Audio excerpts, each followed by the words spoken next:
So today I'm going to talk to you about therapy for bipolar disorder and what works. Not going to talk about what doesn't work, just about what works. So our plan today is I'm going to give you an overview of bipolar disorder. I know a lot of you probably know what it is. Some of you might have it, but I find that it helps to know what we're talking about here. Then we're going to talk about the meat and potatoes of this webinar, the therapies, and then I'm also going to walk you through how to find a good therapist for yourself. Now, here's a little disclaimer and copyright.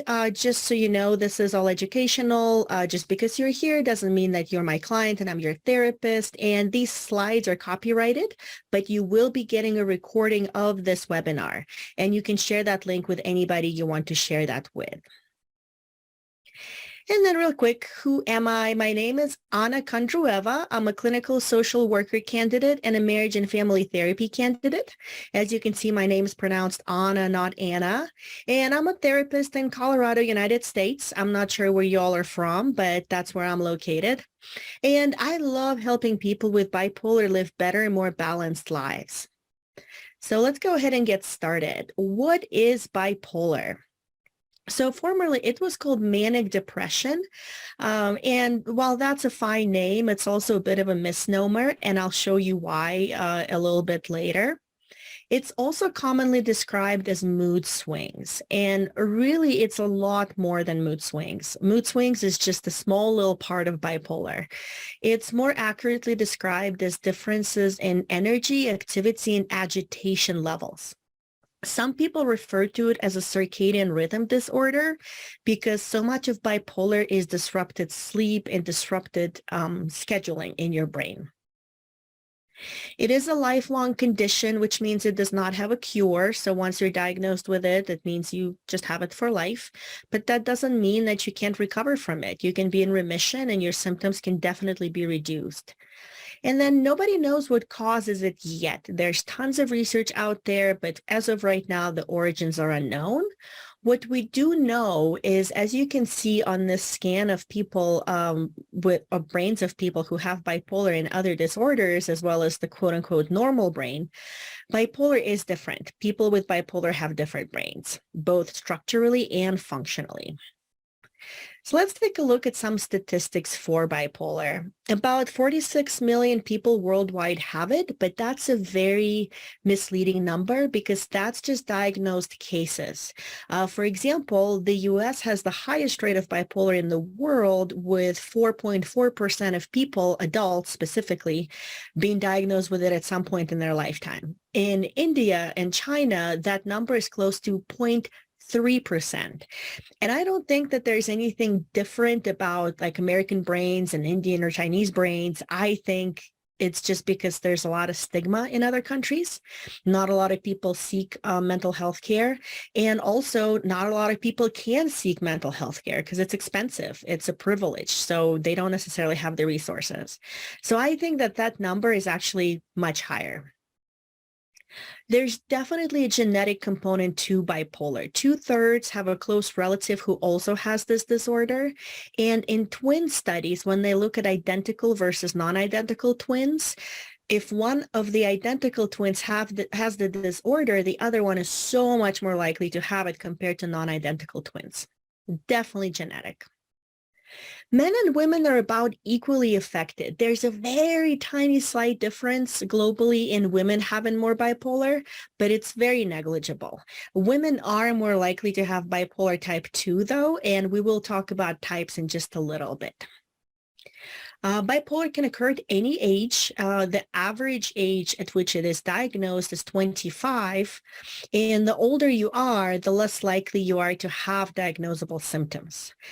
This diagnosis is at its highest rate in the 18 to 34 age group.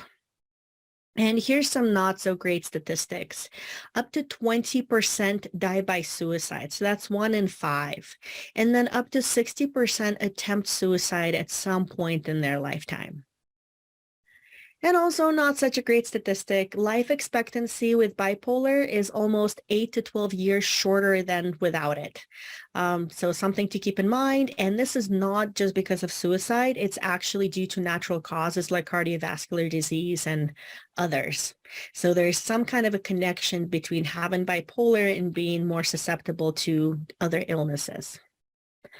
So let's talk about the defining features of bipolar, which is depression and mania or hypomania. The disorder itself is mostly depressive. About 75% of episodes are depressive episodes. And to be diagnosed with depression, you need 5 or more symptoms for at least 2 weeks out of this list. So the first two, you have to have at least one of these. If you don't have a near constant depressed mood, or if you don't have loss of interest in activities, you won't be diagnosed with depression or depressive episode. So some of the other ones are significant changes in appetite and weight, which can go either direction: overeating, undereating, losing weight, gaining weight. Fatigue is a big sign of depression. So are feelings of worthlessness and guilt. A lesser known one is inability to concentrate and indecisiveness. We kind of associate that with, I don't know, maybe ADHD more so, but it's absolutely present in depression because you have that brain fog. Lethargy or restlessness. So you can either move very little or you can have this weird restlessness about you. But the thing is, even if you're restless, you still have that fatigue more likely. So you're still pretty tired even though you want to move around. And then there's also insomnia, which is sleeping too little, or hypersomnia, which is sleeping too much. And the difference here is between mania and depression, which we'll talk about mania in just a little bit, is that whether you sleep too little or too much, you're still exhausted when you're depressed. You still have that fatigue. And depression insomnia tends to be middle of the night insomnia, meaning you fall asleep, then you wake up, you are unable to sleep for a couple of hours, you fall back asleep. And the very last symptom that you might have with depression is thoughts of suicide.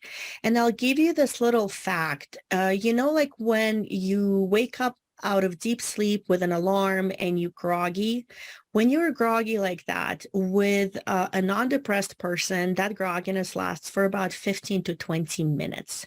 In depressed people, it can last up to 4 hours. So that's why there is that inability to concentrate and decisiveness. It's because you're very groggy and exhausted. Now let's talk about mania and hypomania. I'm going to give you this acronym, DIG FAST, to tell you what the symptoms are. And the symptoms are the same for mania and hypomania. The difference is in severity. With mania, they're going to be severe, sometimes much more severe. You usually can notice when somebody is manic. With hypomania, they might just look really put together and happy and productive. But mania kind of goes outside of brackets of what we would consider to be quote unquote normal. So I want to point out that elevated or irritable mood is kind of the core feature of mania and hypomania. But then you have distractibility. Again, we associate it more with disorders like ADHD, but it's very much present in mania and hypomania. I stands for insomnia. And here, the difference between depressive insomnia is that you have tons of energy when you're manic or hypomanic and you can't sleep. Another difference is here, you usually have beginning of the night insomnia where you can't fall asleep at all. And you might finally fall asleep at like 4 a.m. and only sleep 2 to 4 hours and still have plenty of energy. G is for grandiosity, and that's that elevated mood I referred to. And just a reminder, it's just as likely to be irritable. It doesn't have to be elevated, or it could be both at the same time. But when you're feeling grandiose, you kind of think you're the best thing in the world, that you feel on top of the world. You feel like you're the best person out there. You also have flight of ideas, which means you have tons of ideas around in your head, just swimming around, one better than the other, and you don't know which one to go with. And those ideas quite often lead to activities, which is starting lots of projects. People who are manic or hypomanic might want to write a book, start a business, start a new hobby out of nowhere. Another one is speech. So speech in people who are manic and hypomanic is going to be really fast and what we call pressurized. It's like words are flying out of their mouth at high velocity and high pressure. And then the last one is thoughtless behavior or impulsivity. This one is a pretty big feature in bipolar, in mania and hypomania. You see people doing things like gambling, having unprotected sex, using substances carelessly, etc., etc. And the diagnostic criteria here that you can see is for mania, you have to have 3 of these for 7+ days, and hypomania, 3 of these for at least 4 days. Now, if one of them is not this elevated irritable mood, then you would need 4 symptoms for those number of days. And something to mention again about mania versus hypomania is mania can be so severe that it can result in psychosis, which is delusions and hallucinations. So believing something that's not true to be true, that's something really unrealistic, like, you know, I am Jesus Christ. And hospitalization too, which shows you that it's mania. So if you are hypomanic and then you get hospitalized for it, it's automatically considered to be mania. It's also possible to have mixed episodes where you experience both mania or hypomania and depression at the same time. And while that may sound counterintuitive, you can imagine it as, for example, not being able to sleep, having tons of energy, but not feeling grandiose, feeling worthless and guilty like we did with depression. So those are really tough to deal with, and they usually have the highest suicide rate, those mixed episodes. Another thing to know is even when people with bipolar are stable, so when they're not going through a depressive or manic hypomanic episode, up to 60% of them still remain cognitively impaired and socially too. So they're not as good at relationships and their brains aren't as sharp as people without bipolar. So real quick, here are types of bipolar. We have type 1, type 2, and cyclothymia.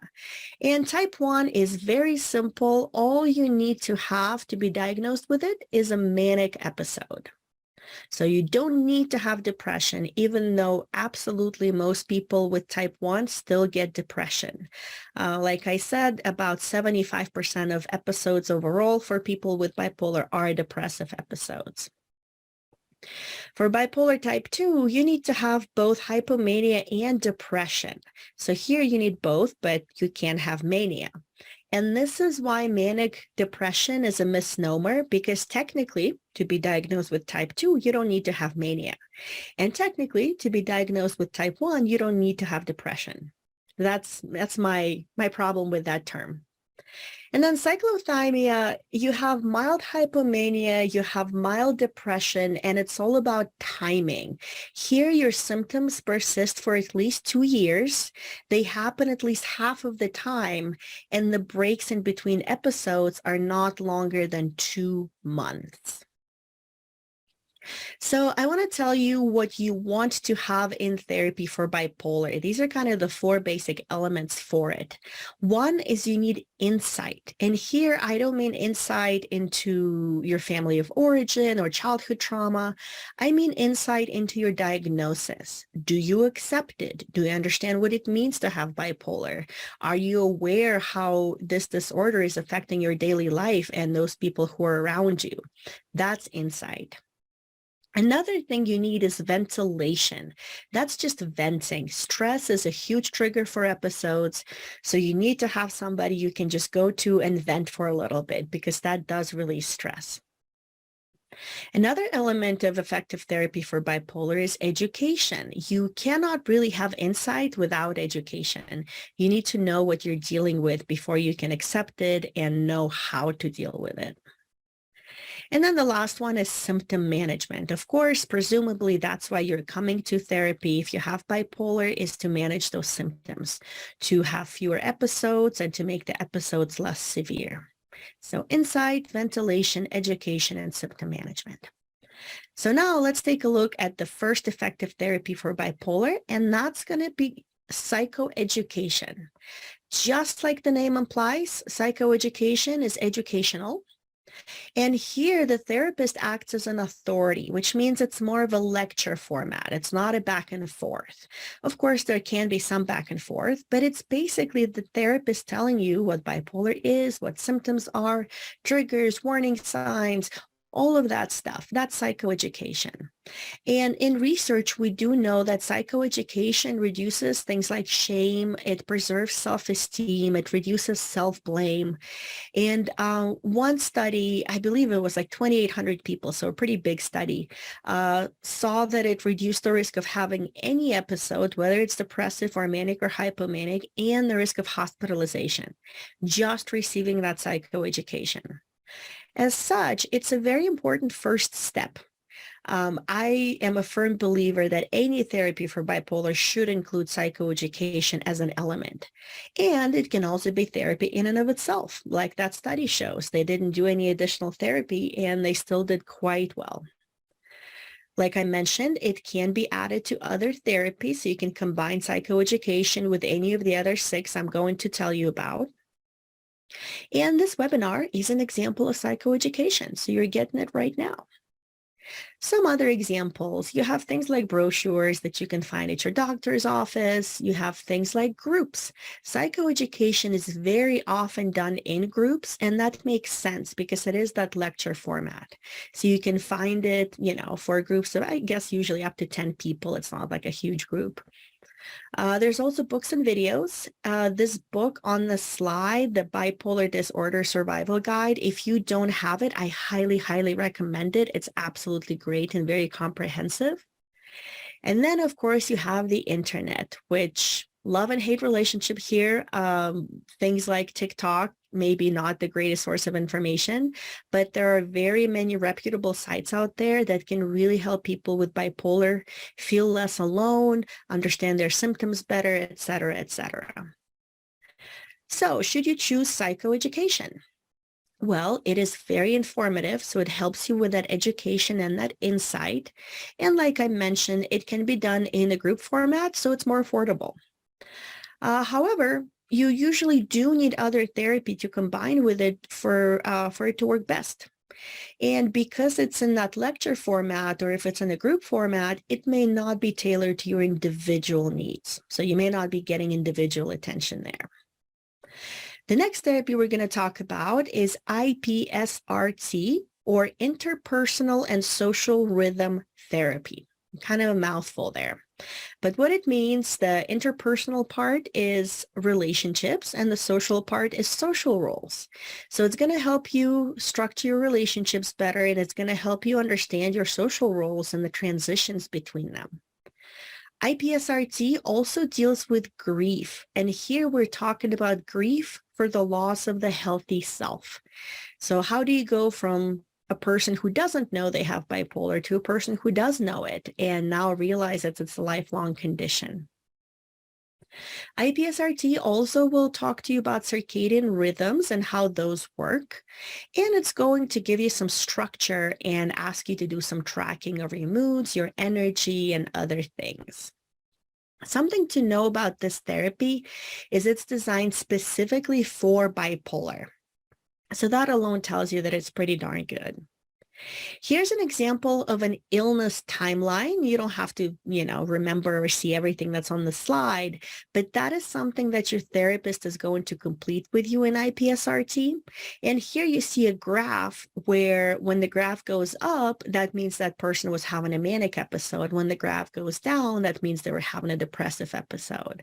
And then underneath, it talks about events in their life, like having kids, having miscarriages, going on vacation, talks about what medications they were taking at the time and what roles they played. So at work, were they employed, unemployed, what kind of employment they had. All of those are important triggers and things to understand patterns in episodes. And like I mentioned, the circadian rhythms too. This is the circadian clock that basically shows how your melatonin is produced in your body. And melatonin is a chemical that helps us fall asleep.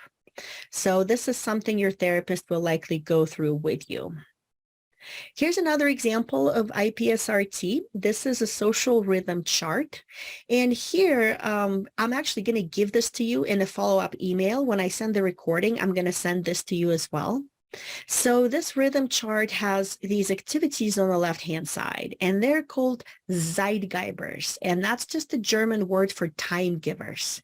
And 5 of them are listed here, are deemed to be the most important. It's getting out of bed, having contact with people, starting your work or chores, eating dinner, and going to bed. And the goal here is to reduce the chronobiological strain on your body and your brain, which will then promote a healthier circadian rhythm. For example, we know that eating within 2 hours of going to bed is going to cause disruption in sleeping. And eating too early can also cause disruption because then you're too hungry and you can't fall asleep. So this schedule kind of helps you find your ideal times. And your ideal times are going to be listed here in the pink column. And then your actual times for each day of the week are going to be listed in the white columns. You also have this narrow column for people, and this is the people factor that's right here at the bottom. So it basically asks you, were you alone, which is a 0, to were you with others and they were very stimulating, which is a 3. So you would record that in that narrow column along with the times. And finally, it asks you to rate your mood from depressed to elevated and your energy for each day of the week, from lethargic to very energetic. This is, of course, to see patterns. This is the kind of tracking that they're going to ask you to do in IPSRT. Here's some other example. This is the last example for IPSRT. So let's say you go from being employed to unemployed, or from being a high school student living at home to being a college student living by yourself. This is a social role change. So your therapist might explore feelings about the change that you have just by asking you what it means to you. They may point out that not all transitions are negative, and find out about what's positive about it from your point of view and what new opportunities it brings into your life. So what do you hope will happen? They might ask you. And then often these transitions will ask for a new set of skills, and that's what your therapist is going to help you figure out. And they might even help you figure out how to gain those skills as well. Should you choose IPSRT? Well, it was designed specifically for bipolar, and it's pretty comprehensive. So it is a very good therapy for it. However, it can be hard to find. Not a lot of therapists are trained in it because it's such a specialized therapy. And it does require you to do that tracking and to do homework. So you have to be pretty committed to it. The next therapy we're going to look at is CBT, or cognitive behavioral therapy. This one is not designed specifically for bipolar, but it's a really good fit. Research shows us that those who received CBT in addition to psychoeducation had 50% fewer days of being depressed than people who just received psychoeducation. So it's a really good combination. However, CBT is not as effective in really severe cases of bipolar or with mania. So with CBT, you're going to deal with thought restructuring, which I'll show you an example in just a second. It's basically going from having negative, irrational thoughts to more positive, more rational thoughts. It's also going to deal with core beliefs. Those are formed pretty early in childhood. Let's say you have a core belief of I'm unlovable.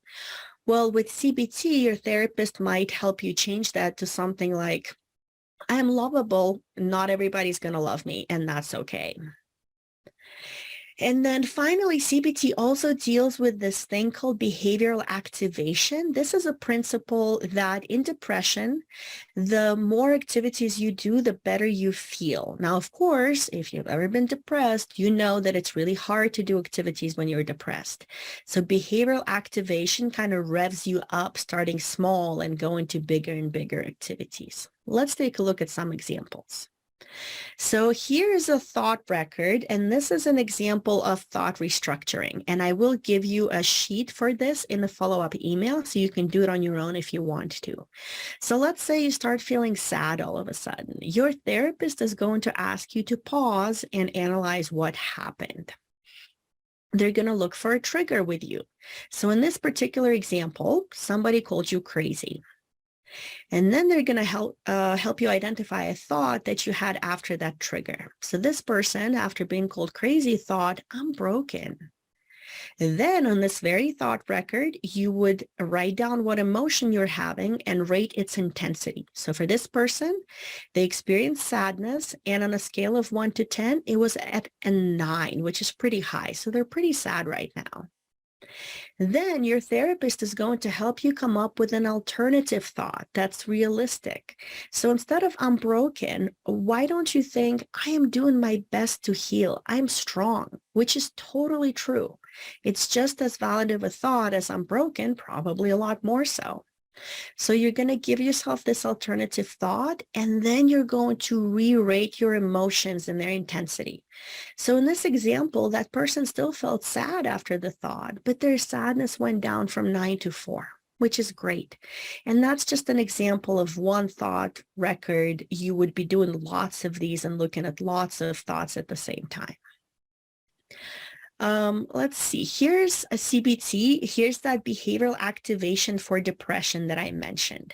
So here you have a worksheet, which again, I will give you, and it's very simple. On the left-hand side, you have activities. And if you remember, when you are depressed, you can have a loss of interest in activities.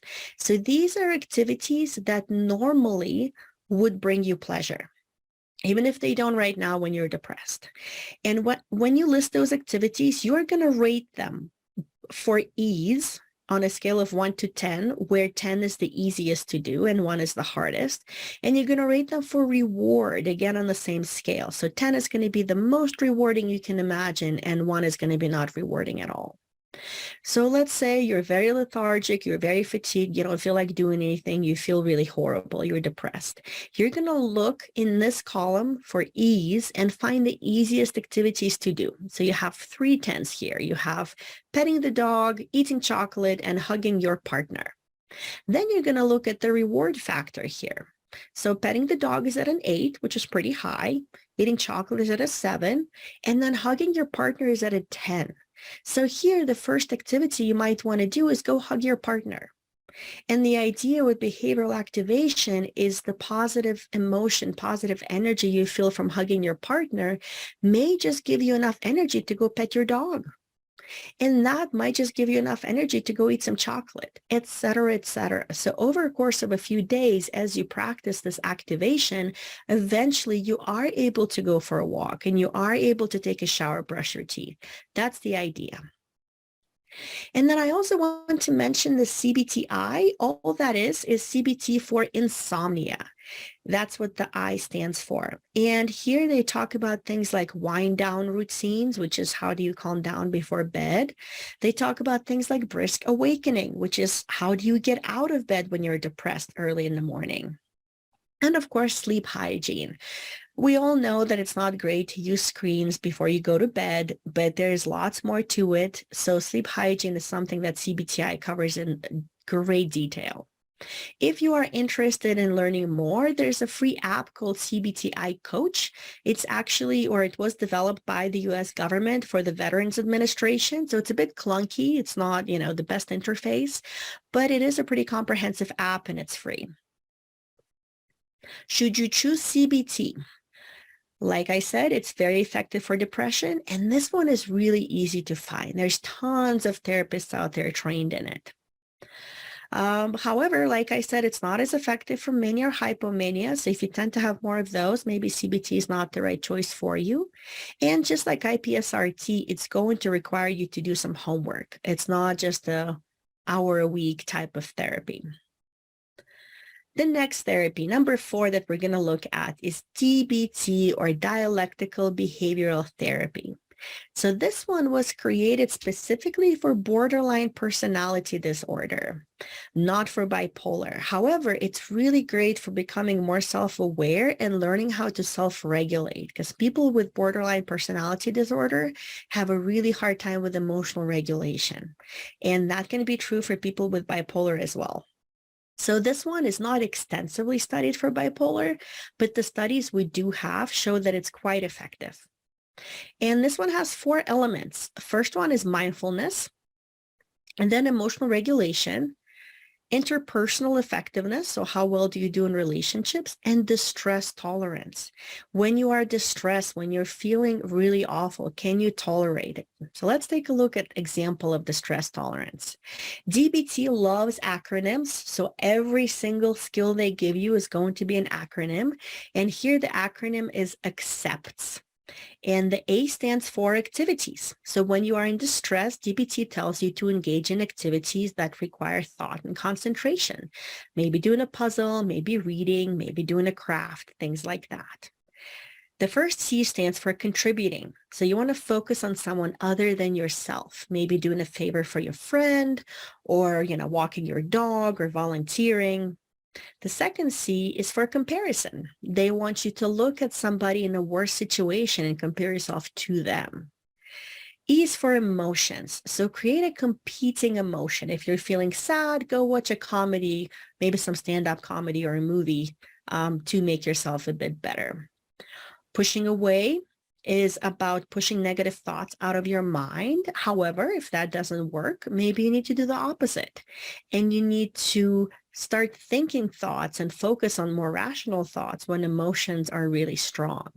And finally, the S stands for sensations. Finding safe physical sensations that can distract you from those negative emotions. So some examples might include taking a shower, putting lotion on your skin, smelling something good, eating something good. All of those are safe sensations that can provide that distraction. If you want to learn more, there's a great website, dbt.tools. It literally has every single tool from DBT listed on there. Great website. All of the modules are on there. And you will see that I'm not even kidding. Literally every single one, I think, is an acronym.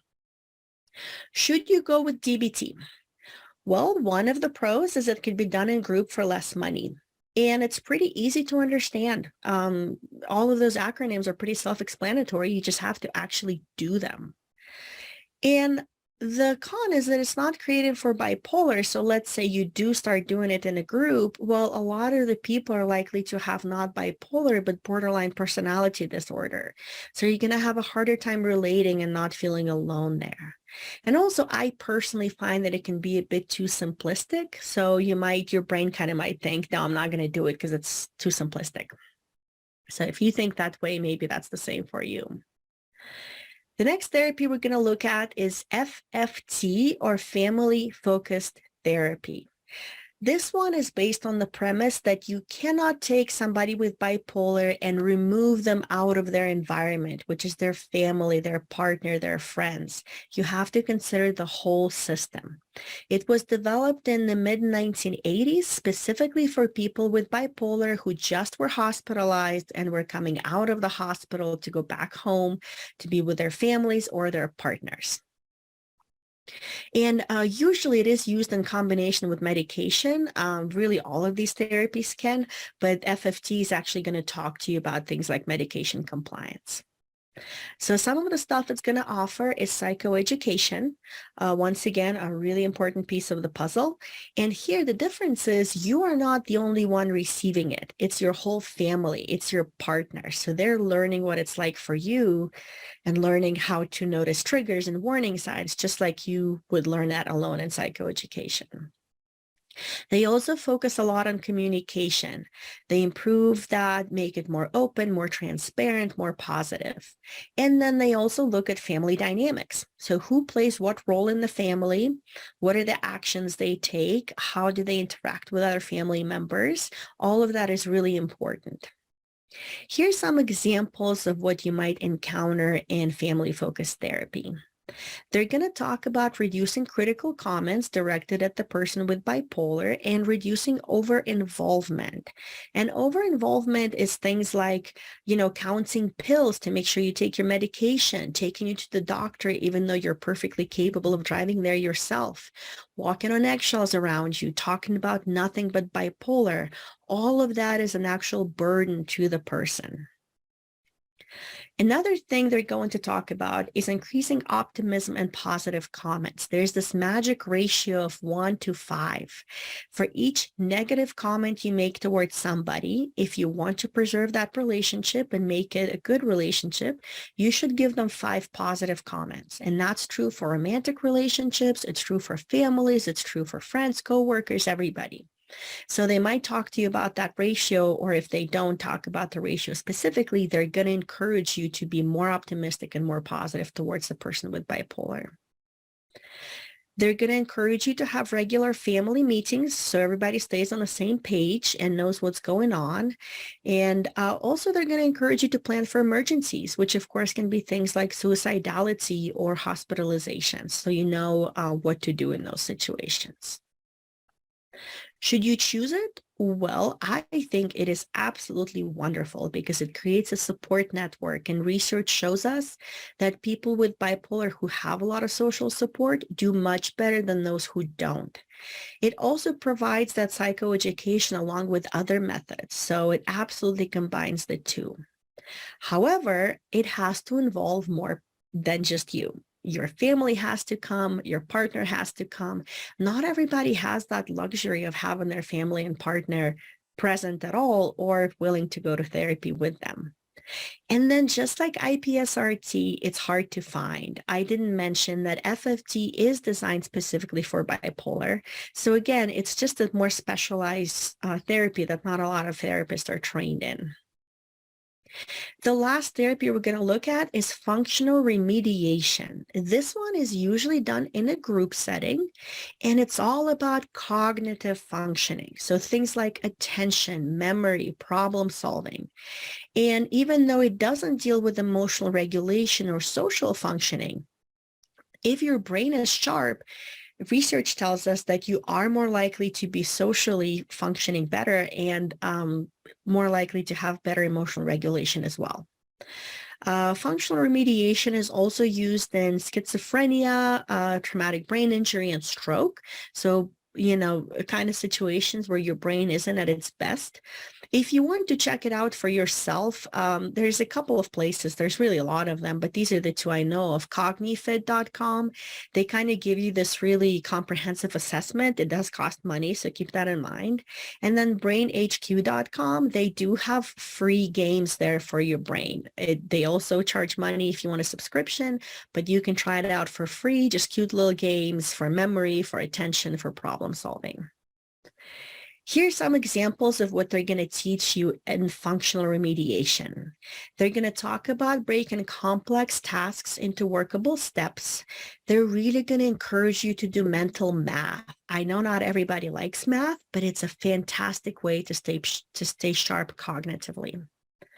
They're going to teach you some memory strategies to improve how you can memorize things, which is a big deal with bipolar because people with bipolar do have impairments with their memory. And then they're going to give you homework. Again, it's not that, I come here once a week for an hour and I'm done. So homework might look like doing Sudoku puzzles or reading. Should you choose functional remediation? It is very simple. Basically, I just told you what to do. And if you do have the presence of mind to go do it, you can do it on your own. Of course, the point is not everybody who has bipolar is going to be well-regulated enough to go do these things on their own. And it really does improve your cognitive function. Over time, it makes you much, much sharper and with it. And it is usually reserved for more severe cases. Again, like I said, it's people who aren't really good at using their brain in the moment because they were so impaired by their manic or depressive episode. And functional remediation can be kind of hard to find because it's usually done in a hospital setting. They kind of might do that before letting you out into quote unquote the wild to make sure that you're with it. So these are the 6 therapies for bipolar, but I do want to mention support groups. If you, for whatever reason, you can't afford therapy or you don't want to go to therapy, finding a free support group is so easy nowadays. There's tons of them online, and it is one of the best ways to help yourself feel less alone, to give yourself more of that social support that research shows us really improves the condition of people with bipolar. It's fantastic. A lot of people are hesitant about support groups because like, oh my God, people are going to see my face. They're going to know who I am. There's a lot of stigma. And just remember, everybody there is going to have bipolar. They're going to welcome you with open arms. I highly, highly recommend support groups. I noticed that those of my clients who have bipolar and go to support groups usually do better than the ones who don't. All right, now let's take a look at how to choose a really good therapist for yourself. So remember I mentioned insight, ventilation, education, and symptom management. You want to make sure that your therapist is able to do all of those things. Of course, you're not going to ask them like, hey, can you give me insight? But just as you interview them, as you get to know them, you get an idea of whether or not they're able to provide that. First, know why you're going to see a therapist. Are you going to see them specifically to treat your bipolar symptoms, or are you going to see them for something else, like maybe trauma or grief? In both cases, if you have bipolar, it's important for the therapist to understand this disorder because it can affect every single aspect of your life. If you're grieving, it can trigger depression, and they need to understand what that is and know how to notice it, etc. But of course, if you're going there to manage bipolar symptoms, it's even more important to find a specialist. You want to find somebody who specializes in bipolar and states so in their directory text on their website. And also you want to vet them, check their license, actually go to their website, see, what they say about themselves, go to their directories, look at their Google reviews, things like that. And you always want to interview your therapist, your potential therapist. Don't ever just go, oh, they have availability, I'm good, I'm going to go with this person. And the reason you want to interview them is you want there to be safety and comfort from the very first contact, their voice on the phone, their picture on their website, the words they use to describe themselves. And the reason for that is because your relationship with your therapist is 7 times more important than the kind of therapy they're using. So I don't care if they're using CBT, IPSRT, DBT, whatever. If your relationship with them isn't great, chances are you are not going to have great results. Here are some examples of questions you might want to ask during that interview.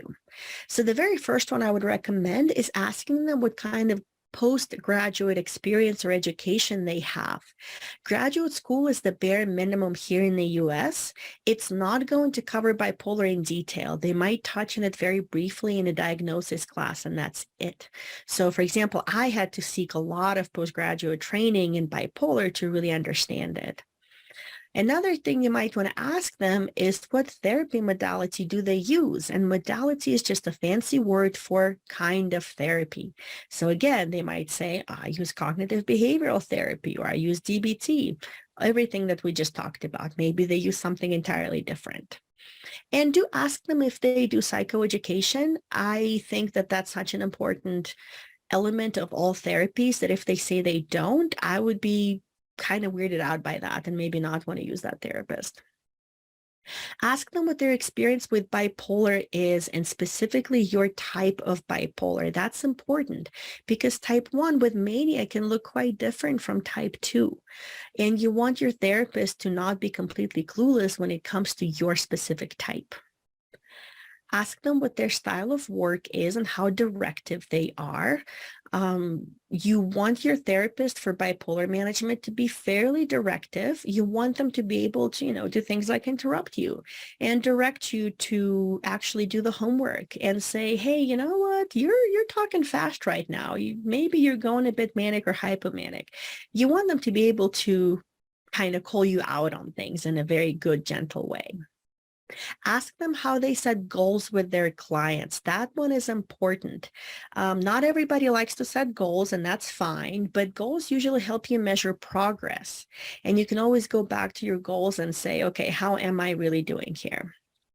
And then the last question I'm going to recommend is, can you tell me some success stories?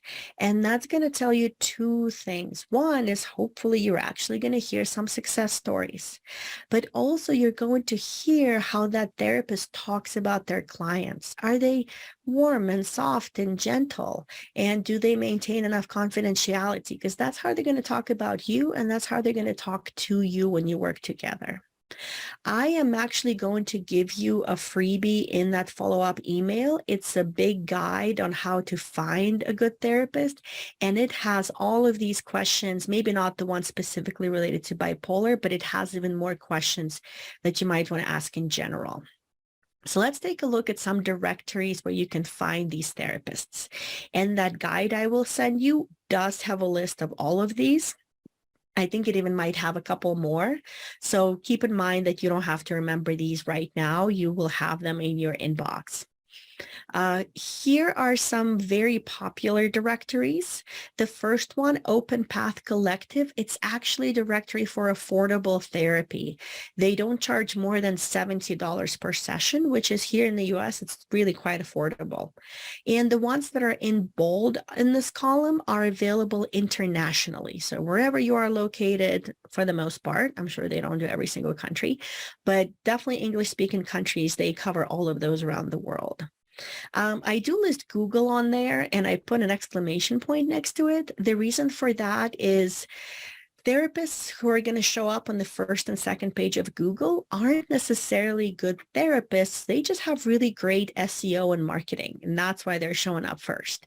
So they might be great, they might be not so great. You really have to interview them still. Just because they show up on the first page doesn't mean you just need to go with them by default. Here are some identity-based directories. So let's say, for example, you identify as queer and you want a therapist who also identifies that way, or a therapist who you know is going to be inclusive and not going to make you feel ostracized or marginalized in some way. Then you might want to check some of these out. And then finally, I don't know where you're all from. If any of you are from Canada, Australia, or New Zealand, I did put together these pages where you can go and find some options for your specific country. So again, you can take a screenshot, or in the recording, you can just pause here and go to those websites. So here, just a reminder that you want a specialist. And what that means is you are going to sort your directory by bipolar disorder. Every directory is going to have a little drop down or a little filter where you can sort by the issue that you're looking for. And you want to definitely select bipolar. Now, after you do that, you want to do the following. Here are two examples of those specialty listings. Here's one.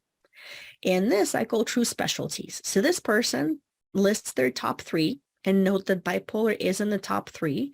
And then they list a few others, not too many, and a lot of them have to do with what they already listed. Like, for example, codependency, divorce, all of that goes with the relationship issues. So it kind of makes sense. This person clearly specializes in these three. And then you have somebody like this, and this is an actual listing. This is what I call catch-all specialties. This person does list bipolar disorder right there, so it's not in the top three. And also they list a whole bunch of other stuff. And I don't mean to offend any therapists who might be on this webinar, but nobody can possibly specialize in all of this. It's just not possible. Even if you have 20 years of experience, you niche down somewhat. So if you are looking for a specialist and you have a choice between these two listings, go with this person rather than this person. This is just a little tip for you. Okay, so we are coming to an end here, and I just want to make a really quick announcement because tomorrow is the very important day for me. Tomorrow, I am releasing my podcast for the first time. It's called Courage to Heal, just like my therapy practice, and it's going to be all about mental health. And season one is all about bipolar, and that is why I'm mentioning it here. I put a lot of work into it so that you can benefit from it. I interviewed great people who have bipolar and have their own view on it. I told you my own story because I didn't mention that earlier, but I myself have bipolar. I even interviewed my husband to show you his perspective on what it's like to live with me. So, I'm not perfect either, and he will tell you about that. So these are the episodes that will be available tomorrow. Bipolar Uncovered is the first one that talks about my story as well as bipolar in general. Then the interview with my husband, a partner's perspective. The third one is bipolar and trauma. Trauma has a huge effect on bipolar and vice versa. So that's why I chose that topic. Bipolar and motherhood is a really good one if you are a mom to hear more about what it's like to have bipolar and be a mother. And then finally, bipolar and ADHD, another really big combination. I think it's like 1 in 6 people with bipolar have ADHD as well. So that's why I decided to do that topic. And of course, there's going to be more coming out. These are just the ones coming out tomorrow. You can find this podcast on all of your major platforms. You can find it on Apple Podcasts, Google Podcasts, Spotify, Stitcher, Audible, all of those. And now we do have, let me check, we do have a couple of minutes for questions, which is great. I just want to give you my email. If you don't feel comfortable asking a question now, that is perfectly fine. Not everybody is. Jot my email down, pause the recording, get it. Just email me. I will always answer. I have the time. I will be happy to connect with you on that level. I'm also including my Instagram handle. I post a lot of stuff about mental health and about bipolar. I do reels that give you a lot of good statistics and information. So you might want to check that out. I would really appreciate it if you followed me. And then I also want to give you these two organizations. The first one is dbsa.org, and that one is Depression and Bipolar Support Alliance. They have amazing virtual support groups as well as amazing resources on their website. Like seriously, one of my favorite bipolar related organizations. And the second one is the International Bipolar Foundation. Also really great. They also have some links to support groups, I believe. They even have an essay contest about bipolar. Lots of good stuff over there. So I really encourage you to check those out.